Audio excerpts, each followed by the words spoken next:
Buonasera e ben ritrovati con l'informazione flash di New Sicilia. I principali titoli di questo pomeriggio. Dopo l'incendio di ieri sera, l'aeroporto di Catania torna operativo negli spazi del Terminal C con 2 movimenti ogni ora che saranno via via incrementati. Questo quanto deciso in un vertice che si è svolto in prefettura nel pomeriggio.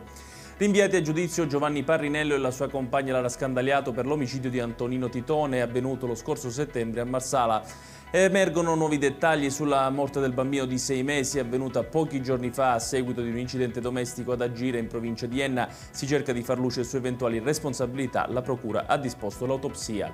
Il forno crematorio del cimitero dei Rotoli di Palermo sarà nuovamente in funzione entro la fine di questo mese. Lo ha annunciato il sindaco Roberto Lagalla durante la visita del ministro della Protezione Civile Nello Musumeci. Chiudiamo con il meteo. Continua il caldo torrido in Sicilia, dove per domani si prevedono picchi di temperature fino a 44 gradi, specialmente nelle zone interne dove è allerta rossa per il rischio incendi.